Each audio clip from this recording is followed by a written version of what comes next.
ನಮಸ್ಕಾರ ಎಲ್ಲರಿಗೂ. ಸಮಸ್ತ ನಾಡಿನ ಜನರಿಗೆ ಹೊಸ ವರ್ಷದ ಹಾರ್ದಿಕ ಶುಭಾಶಯಗಳು. ಇವತ್ತಿನ ವಿಡಿಯೋದಾಗ ನಾನು ಬೆಳಗಿನ ನಾಷ್ಟ ಏನು ಮಾಡೀನಪ್ಪ ಅಂತ ತೋರ್ಸತ್ತೀನಿ. ಪಾಲಕ್ ಚಪಾತಿ ಮಾಡಿದ್ನಿ. ಪಾಲಕ್ ಚಪಾತಿ ಅದ್ರ ಜೊತೆ ಚಟ್ನಿಗೆ ನೀವು ನೋಡಾಕ್ತಿರ್ಬೇಕು. ಟೊಮೆಟೊ ಮತ್ತು ಒಣ ಕೊಬ್ಬರಿನ ಹಾಕಿ ನಾನು. ಒಣ ಕೊಬ್ಬರಿ ಇತ್ತಂದರೆ ಈ ಥರ ಮಾಡ್ಕೊರಿ, ಭಾಳ ಚಲೋ ಆಗ್ತೈತಿ. ಗೊತ್ತಾಗಂಗಿಲ್ಲ ಇದು ಒಣ ಕೊಬ್ಬರಿದಂತ. ಒಣ ಕೊಬ್ಬರಿ ಮತ್ತು ಸ್ವಲ್ಪ ಶೇಂಗಾ ಪುಟಾಣಿ, ಒಂದು ಟೊಮೆಟೊ, ಒಂದೆರಡು ಹಸಿಮೆಣ್ಸಿನ್ಕಾಯಿ, ಬೆಳ್ಳುಳ್ಳಿ ಇವೆಲ್ಲ ಹಾಕಿ ಮಂದಗಂಗೆ ಈ ಥರ ಒಂಥರ ಚಟ್ನಿ ಮಾಡಿರಿ ಅಂದ್ರೆ ಈ ಚಪಾತಿ ಪಲ್ಯ ಜೊತೆ ಎಲ್ಲ ಚಲೋ ಆಕೈತಿ. ಒಂದೊಂದ್ಸಲ ಹಸಿ ಕೊಬ್ಬರಿ ಒಡೆದಿರಂಗಿಲ್ಲ ಇರಂಗಿಲ್ಲ, ಅವಾಗ ಈ ಥರ ಎಲ್ಲ ಮಾಡ್ಕೋಬೋದು. ಪಾಲಕ್ ಚಪಾತಿ ಮಕ್ಕಳು ಪಾಲಕ್ ಅಷ್ಟ ಚಪಾತಿ ಅಷ್ಟ ಕೊಟ್ರೆ ತಿನ್ನೋಕೆ ಒಲ್ಲೆನ ಅಂತಾರೋ, ಆವಾಗ ಈ ಥರ ಎಲ್ಲ ಮಾಡಿ ಕೊಟ್ರೆ ತಿಂತಾರೋ. ಹೆಲ್ದಿಯಾಗಿರ್ತೈತಿ ಇದು. ಇದನ್ನು ಕಂಪ್ಲೀಟಾಗಿ ನಾನು ಏನು ಮಾಡೋದನ್ನು ಏನೇನು ಹೆಂಗೆ ಹಾಕಿನಿ, ಹೆಂಗೆ ರುಬ್ಬಿನಿ ಅಂತ ಏನು ತೋರಿಸಿಲ್ಲ. ಯಾಕಂತಂದ್ರೆ ನಾನು ಭಾಳ ಹಿಂದಿನ ವಿಡಿಯೋದಾಗ ಅದನ್ನು ಅಪ್ಲೋಡ್ ಮಾಡೀನಿ ಪಾಲಕ್ ಚಪಾತಿನ. ಬೇಕಿದ್ರೆ ಹೋಗಿ ನೀವು ನೋಡ್ಬೋದು. ಕೆಲವೊಬ್ರು ಒಂದೊಂದು ಥರ ಮಾಡ್ತಾರೆ ಪಾಲಕ್ ಚಪಾತಿ.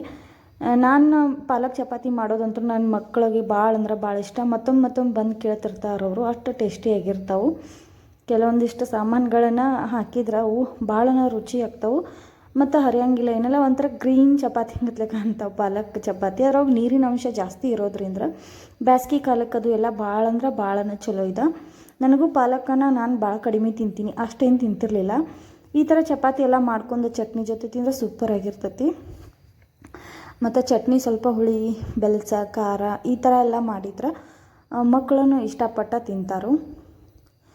ಮತ್ತು ಇನ್ನೇನಪ್ಪ, ಹೊಸ ವರ್ಷ ಬಂತು.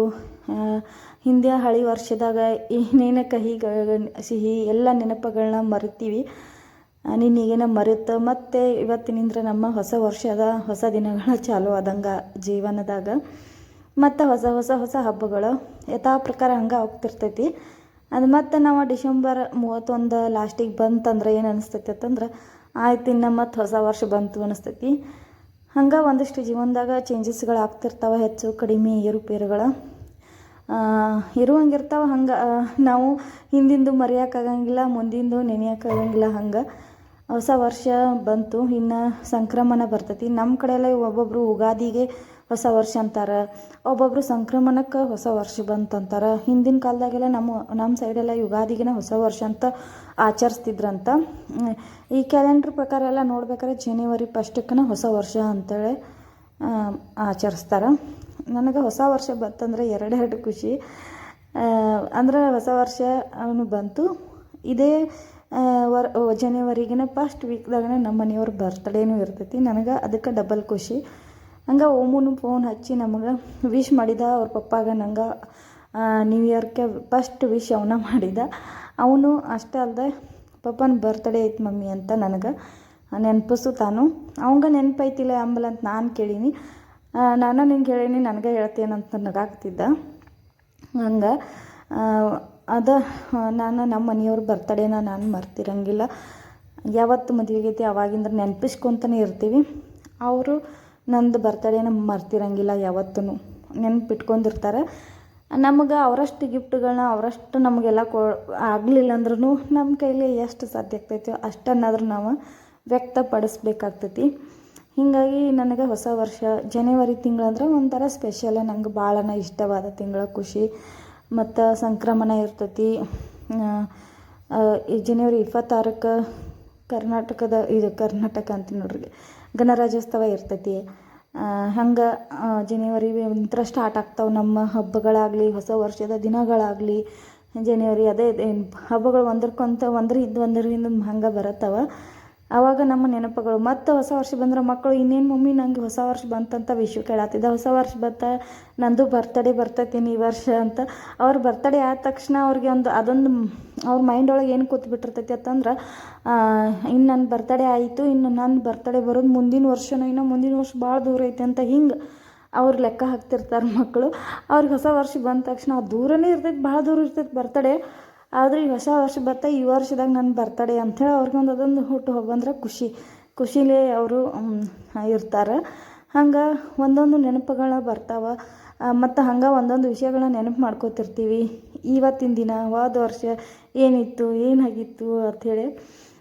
ನಾವು ಸ್ಕೂಲ್ ಒಳಗಿದ್ದಾಗೆಲ್ಲ ಭಾಳನ ಎಂಜಾಯ್ ಮಾಡ್ತಿದ್ದೀವಿ. ಈಗಿನ ಮಕ್ಕಳು ಹೆಂಗೆ ಮಾಡ್ತಾರೋ ಏನೋ ಅಷ್ಟು ನನಗೆ ಐಡಿಯಾ ಇಲ್ಲ.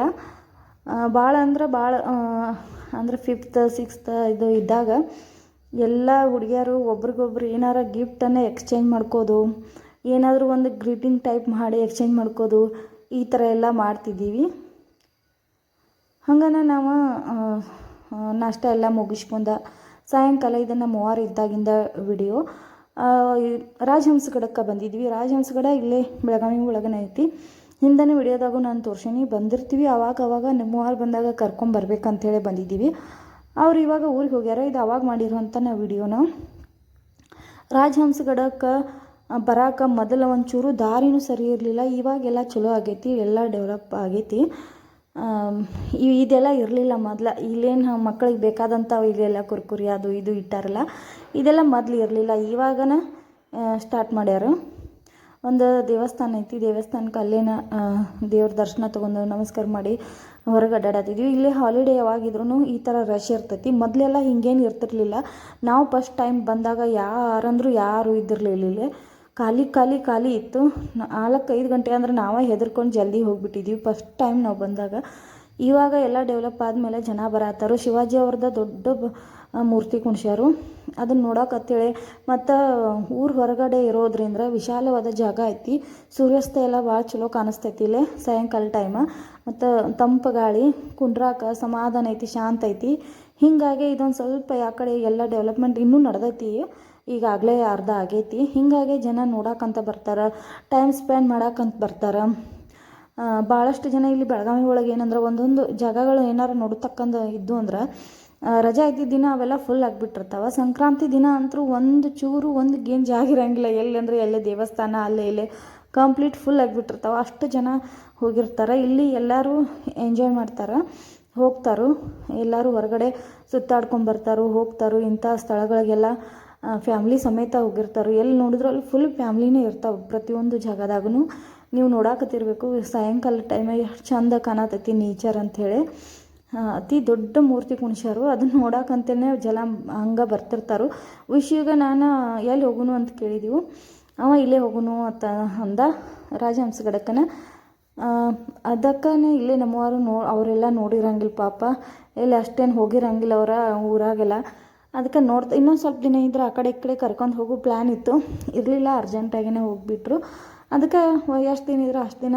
ಮತ್ತು ನಮ್ಮ ಮನೆಯವ್ರಿಗೂ ರಜಾನೂ ಇರಬೇಕು ಆ ಟೈಮ್ನಾಗ, ಅವ್ರ ಮನೆಯೊಳಗಿದ್ದಾಗ. ಅಂದರೆ ಅವ್ರಿಗೆ ಟೈಮ್ ಬಿಡು ಸಿಗ್ತೈತಿ, ಕರ್ಕೊಂಡು ಹೋಗ್ತಾರೆ ಸುತ್ತಾಡೋಕೆ. ಇದೆಲ್ಲ ಏನು ರಸ್ತೆ ಕಾಣ್ತತಿಲ್ಲ, ಇಲ್ಲಿ ಒಂಚೂರು ಏನೂ ಇದ್ರಕ್ಕಿಲ್ಲ. ಇವಾಗೆಲ್ಲ ಚಲೋ ಮಾಡ್ಯಾರು. ಹೊರಗೆ ಹೋಗಿದ್ದೀವಿ, ಜಸ್ಟ್ ಈಗ ಬಂದೀವು. ಒಂದು ಡಬ್ಬಿ ಬಿಸ್ಕೆಟ್ ತೋರಿಸಿನಲ್ಲ, ಅದು ಡ್ರೈ ಫ್ರೂಟ್ಸ್ ಇತ್ತು. ಒಂದು ಚಾಕ್ಲೇಟ್ ಐತಂತ, ಬರೀ ಬಾದಾಮ ಮತ್ತು ಚಾಕ್ಲೇಟ್ ಅಷ್ಟೇ ಐತಿ. ಒಂದು ಡ್ರೈ ಫ್ರೂಟ್ಸದಿತ್ತು.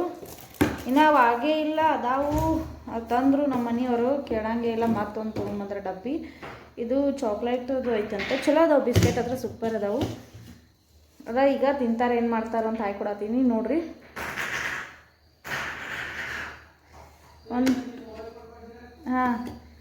ಒಂದು ಡ್ರೈ ಫ್ರೂಟ್ಸ್ ಐತಿ, ಅದು ಭಾಳ ಚಲೋ ಐತಿ. ಒಂದು ತೊಗೊಂಬಂದ್ರೆ ಸಾಕು, ಹಂಗೆ ಐತೆ ಇಲ್ಲ ಅಂತ ನಾ ಹೇಳಿ ಬ್ಯಾಡ್ ಅಂತ ಹೇಳಿದ್ರು ಹಂಗೆ ತೊಗೊಂಬಂದಿರ್ತಾರೆ. ಅದ್ರ ಚಲೋ ಅದಾವು. ಮತ್ತು ಭಾಳ ದಿನ ಇಟ್ಟ ಮೆತ್ತಗಾಗ್ತಾವು. ಅದಕ್ಕೆ ನಾ ಆದ್ಮೇಲೆ ತೊಗೊಂಬ ಅಂತ ಹೇಳಿರ್ತೀನಿ.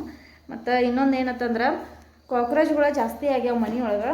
ಜಾಸ್ತಿ ಸ್ಪ್ರೇ ಹೊಡೆದಿರ್ತಾನೆ, ಪ್ರತಿ ಶನಿವಾರ ಹೊಡೆದಿರ್ತಾನೆ. ರವಿವಾರ ನಮ್ಗೆ ಟೈಮ್ ಸಿಕ್ಕಿರ್ತೈತಿ, ಕ್ಲೀನ್ ಎಲ್ಲ ಮಾಡ್ಕೋಬೋದಂತ, ಎಲ್ಲ ಕ್ಲೀನಾಗಿ ಇಟ್ಕೋಬೋದು, ಒರೆಸ್ಕೋಬೋದಂತ ಸ್ಪ್ರೇ ಐತಿ. ಅಲ್ಮಾರಿ ಬೀರು ಒಳಗೆಲ್ಲ ಕಾಕ್ರೋಚ್ ಆಗಿರ್ತಾವಲ್ಲ, ಸಾರಿ ಮತ್ತು ಕಡಿತಾವು ಅಂಥೇಳಿ ನ್ಯಾಪ್ಕಿನ್ ಬಾಲ್ಸ್ ಸಿಗ್ತಾವಲ್ಲ ಕಾಕ್ರೋಚ್ಗೆ, ಅದ ಒಂದು ಸಣ್ಣದೊಂದು ಪ್ಯಾಕೆಟ್ ತೊಗೊಂಬ ಅಂತೇಳೀನಿ. ನೋಡ್ರಿ ಎಷ್ಟು ಸಣ್ಣದು ಪ್ಯಾಕೆಟ್ ತೊಗೊಂಬಂದಾರಂತೇಳಿ. ನೋಡ್ರಿ ಎಷ್ಟು ಸಣ್ಣ ಪ್ಯಾಕೆಟ್ ತೊಗೊಂಬಂದಾರಂತೇಳಿ. 400 ರೂಪಾಯಿದು ಐತೇನು, 489 ರೂಪಾಯಿ. ಒಂದಿಷ್ಟು ತಕ್ಕೊಂಡು ಈಗ ವಿಶು ಆ ಕಡೆ ಈ ಕಡೆ ಸಿಂಕ್ ಒಳಗೆ ಮತ್ತು ಸೋಫಾ ಕೆಳಗೆ ಅದು ಎಲ್ಲ ಒಗ್ದಾನು ಕೊಟ್ಟಾರ. ಇಲ್ಲೇ ಅರ್ಬಿ ಒಳಗದೆಲ್ಲ ಹಾಕ್ಬೋದಂತ. ಅದಕ್ಕೆ ಅರ್ಬಿ ಒಳಗೆ ಸಣ್ಣದ ಸೇರ್ಕೊಂಡ್ಬಿಟ್ಟು ಅಂದ್ರೆ ಅವು ಅರ್ಬಿ ಎಲ್ಲ ಹಾಳು ಮಾಡಿಬಿಡ್ತಾವು. ಅದ್ರ ಸಲುವಾಗಿನ ತೊಗೊಂಬರ್ರಿ ಅಂತ ಹೇಳಿನ ಪ್ಯಾಕೆಟ ತೊಗೊಂಬಂದಾರ. ನೋಡ್ರಿ ಎಷ್ಟು ಸಣ್ಣ ಪ್ಯಾಕೆಟ್ ತೊಗೊಂಬಂದಾರ. ಇದಕ್ಕಿಂತ ಶಾಂತಿ ಇರಲಿಲ್ಲಟ್ರಿ ಇದಕ್ಕಿಂತ ಸಣ್ಣ ಇರಲಿಲ್ಲ ಅಂತ ಕೇಳತ್ತೀನಿ ಅವ್ರಿಗೆ. ಅವರು ಕಂಪ್ಯೂಟರ್ ಒಳಗೆ ವರ್ಕ್ ಮಾಡತ್ತಿದ್ರು. ಬಿಸ್ಕೆಟ್ ತೋರ್ಸೇನಲ್ಲ, ಬಿಸ್ಕೆಟ್ ವಿಶು ತಿಂತಾನ ಇಲ್ಲ, ಆಮೇಲೆ ಹಾರ್ಲೆಕ್ಸ್ ಬಿಸ್ಕೆಟ್ ಹಾಕಿಕೊಟ್ಟಾನಿ. ನೀವು ತಿಂತೀರೇನ್ರಿ ಬಿಸ್ಕೆಟ್? ಬೇಡ. ಹಂಗೆ ಹೊರಗಡೆನೇ ಎಲ್ಲ ನಾಷ್ಟ ಅದು ಇದು ಮಾಡ್ಕೊಂಡು ಬಂದಿದ್ದೀವಿ. ಅಷ್ಟೇನು ಭಾಳ ಹಸು ಇರಲಿಲ್ಲ. ಹಸು ಇಲ್ಲ ಅಂತಂದ್ರೂ ಬಿಡಾಗಲ್ಲ, ಊಟ ಮಾಡಿ ಮಲಗಬೇಕಾಗ್ತೈತಿ. ಸ್ವಲ್ಪ ಅನ್ನ ಸಾರನಾದರೂ ತಿನ್ನಬೇಕು ಅನ್ನೋ ಕಾರಣಕ್ಕಾಗಿ ನಾನು ಒಂದು ಸ್ವಲ್ಪ ಡಾಲ್ ಮಾಡತ್ತಿದ್ನಿ. ಡಾಲ್ ತಡ್ಕ ತವಿ ಒಳಗೆ ತಡ್ಕ ಮಾಡಿದ್ರೆ ಚಲೋ ಆಗ್ತೈತಿ. ಇವೇನು ಮಸಾಲೆ ನಾನು ತೋರ್ಸತ್ತಾನಿಲ್ಲ, ಇದು ಒಂದೇ ಪ್ಯಾಕೆಟ್ ಇತ್ತು ಡಿಮಾರ್ಟ್ ಒಳಗೆ. ನೋಡಬೇಕು ಅಂತ ತೊಗೊಂಡ್ರೆ ಅದರೊಳಗೆ ಈ ಥರ ಸಣ್ಣ ಸಣ್ಣ ಟಾಫಿ ಟೈಪ್ ಇದ್ದು ಎಷ್ಟು ಚಂದ ಕ್ಯೂಟಾಗಿ. ನಂಗೆ ಅದು ಭಾಳ ಅಂದ್ರೆ ಭಾಳ ಇಷ್ಟ ಅದು. ಅದನ್ನು ಒಂದು ಪ್ಯಾಕೆಟ ಹರಿದ ಹಾಕ್ಬೇಕಂತ ಹಾಕಾಕ್ತಿದ್ನಿ ಮಸಾಲ. ಅವು ಇದು ಇಷ್ಟು ಟೇಸ್ಟಾಗಿತ್ತಂದ್ರೆ ಮತ್ತು ಪ್ರತಿಯೊಂದು ಗ್ರೇವಿಗೆಲ್ಲ ನಾನು ಅದನ್ನ ಯೂಸ್ ಮಾಡತ್ತೀನಿ. ಭಾರಿ ಅಂದ್ರೆ ಭಾರಿ ಗ್ರೇವಿ ಸೂಪರ್ ಟೇಸ್ಟ್ ಬರಾಕತ್ತಿತ್ತು. ಗೊತ್ತಾಗಂಗಿಲ್ಲ ಇದೇನು ಹೋಟೆಲ್ನಾಗಿಂತ ಅನ್ನಂಗೆ ಅನ್ಸತ್ತೈತಲ್ಲ ಅನ್ನೋದಂದ್ರೆ ನಮ್ಮ ಮನೆಯವರ ಅನ್ನ ಮತ್ತು ಸಿಂಪಲ್ಲಾಗೆ ಒಂದು ದಾಲ್ ತಡ್ಕ ಮಾಡಿದ್ರೆ ಆಯ್ತು ಅಂತೇಳಿ ಮಾಡತ್ತಿದ್ನಿ. ಅಷ್ಟು ಸಿಂಪಲಾಗಿ ವಿಶು ಊಟ ಮಾಡಲಾರ್ದ ಹಂಗೆ ಮಲಗ್ತಾನಂತೇಳಿ ಸ್ವಲ್ಪ ಜಲ್ದಿನೇ ಮಾಡಾಕತ್ತಿದ್ನಿ.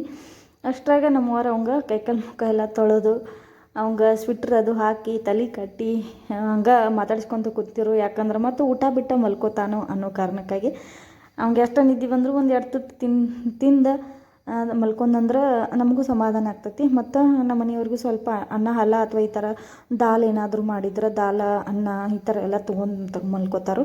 ನಾನು ಹೊರಗಡೆ ಏನಾದರೂ ಒಂದು ಸ್ವಲ್ಪ ತಿಂದ್ರೂ ನನಗೆ ಮನೆಗೆ ಬಂದಮೇಲೆ ಊಟ ಹೋಗಂಗಿಲ್ಲ. ಊಟ ಹೊಟ್ಟೆ ಫುಲ್ ಆದಂಗೆ ಆಗಿಬಿಡ್ತೈತಿ. ಹಂಗೆ ನಾವು ಹೊರಗಡೆಯಿಂದ ಅವ್ರು ಏನಾದ್ರೂ ಸಾಯಂಕಾಲ ಟೈಮ್ ತಂದಿದ್ರಂದ್ರೆ ಬಜ್ಜಿ ಅದು ಇದು ಹೊರಗಡೆಯಿಂದ ಬಿಸಿ ಅದಾವ ಅಂಥೇಳಿ ಅದು 1-2 ತಿಂದ್ರೆ ಸಾಕು. ನನಗೆ ಊಟ ಬಾಯಿ ಕಟ್ಟಿದಂಗೆ ಆಗಿಬಿಡ್ತೈತಿ. ಊಟ ಮಾಡೋಕ್ಕೂ ಆಗಂಗಿಲ್ಲ. ಹಂಗೆ ಒಬ್ಬೊಬ್ರಿಗೆ ಒಂದೊಂದು ಟೈಪ್. ನಮ್ಮ ಮನೆಯವ್ರು ಏನಿಲ್ಲ, ಹಂಗೆ ಸ್ವಲ್ಪನಾದರೂ ಊಟ ಮಾಡಿ ಮಲ್ಕೋತಾರೆ, ಅದು ಚಲೋ. ಹಂಗೆ ಮಲ್ಕೋಬಾರ್ದು. ನಮಗೆ ಆ ಥರ ರೂಢಿ ಬಿದ್ದುಬಿಟ್ಟಿರ್ತೈತಿ, ಏನು ಮಾಡೋಕ್ಕಾಗಂಗಿಲ್ಲ. ಇವತ್ತಿನ ವಿಡಿಯೋ ಹೆಂಗೆ ಅನಿಸಿತ್ತು ಏನು ಅನಿಸಿತ್ತು ಅಂತ ನನಗೆ ಕಮೆಂಟ್ ಮೂಲಕ ತಿಳಿಸ್ರಿ. ಹೆಂಗೆ ಯಾವ ಚಲೋ ಇತ್ತು, ಹೆಂಗೆ ನೀವು ರಾಜಹಂಸಗಳಿಗೆ ಹೋಗಿದ್ರೇನ, ನೋಡಿರೇನ, ಬೆಳಗಾವ್ದಾಗ ಇದ್ದವ್ರು ಇದ್ರಿ ಅಂದ್ರೆ ಅಂತೇಳಿ ಹೇಳ್ರಿ. ನೋಡ್ಯಾರಿ ಸಾಕಷ್ಟು ಜನ, ನಾನು ನೋಡೇನಿ ಹಿಂದಿನ ವಿಡಿಯೋದೊಳಗೆಲ್ಲ ಸಾಕಷ್ಟು ಜನ ರಾಜಹಂಸ ಕಡೆದ ವಿಡಿಯೋನೂ ಮಾಡ್ಯಾರಿ, ಅಪ್ಲೋಡ್ ಮಾಡ್ಯಾರಿ, ನೋಡೇನಿ ನಾನು. ಚಲೋ ಐತಿ ಪ್ಲೇಸಾಗಿ ಹೋಗಿ ಬಂದ್ವಿ. ಹಂಗೇನು ಸುಸ್ತದು ಆಗಂಗಿಲ್ಲ. ಹೋಗಿ ಬಂದ್ರೆ ಆರಾಮ್ ಅನಿಸ್ತೈತಿ, ಏನೋ ಒಂಥರ ಚೇಂಜ್ ಅನಿಸ್ತೈತಿ. ಮನೆಯೊಳಗೆ ಕೂತ ಜಾಸ್ತಿ ಬೋರದು ಆಗಿತ್ತಂದ್ರೆ ಮತ್ತು ಯಾರೇ ಬೆಳಗಾವ್ದಾಗ ಇದ್ದವ್ರು ಇದ್ರೆ ಅಂದ್ರೆ ಹೋಗಿರಲಿಲ್ಲ ಅಂದ್ರೆ ಆ ಸ್ಥಳಕ್ಕೆ ಒಮ್ಮೆ ಭೇಟಿ ಕೊಟ್ಟ ಬರ್ರಿ, ಚಲೋ ಐತಿ. ಇವಾಗ ಮತ್ತು ಇನ್ನೂ ಚಂದ ಮಾಡತ್ತಾರೆ. ಮೋಸ್ಟ್ಲಿ ಇನ್ನೂ ಚಲೋ ಆಗ್ಬೋದು ಅದು. ಮತ್ತು ಒಂದು ಸ್ವಲ್ಪ ಸಿಮ್ಲಾ ಮಿರ್ಚನ್ನು ಫ್ರೈ ಮಾಡಿ ಇಟ್ಕೊಳತ್ತಿದ್ನಿ. ಬೆಳಗ್ಗೆ ಟಿಫಿನ್ಗೆ ಮಾಡ್ರೆ ಆಯಿತು. ಫ್ರೈ ಮಾಡಿ ಡಬ್ಬಿ ಒಳಗೆ ಹಾಕಿ ಇಟ್ಕೊಂಡು ಅಂದ್ರೆ ಎದ್ದ ತಕ್ಷಣ ನಾವು ಒಗ್ಗರಣೆ ಹಾಕ್ಬೋದು ಅಂತ ನನಗೆ ಬೆಳಗಿಂದನೇ ಒಂದು ಟೆನ್ಷನ್ ಟಿಫಿನ್ದ. ಹೀಗಾಗಿ ನಾನು ಅದನ್ನ ನಾಳೆ ಪ್ರಿಪೇರ್ ಮಾಡತ್ತೀನಿ. ವಿಡಿಯೋ ಇಷ್ಟ ಆಗಿದ್ರೆ ಒಂದು ಲೈಕ್ ಮಾಡಿರಿ. Thank you for watching.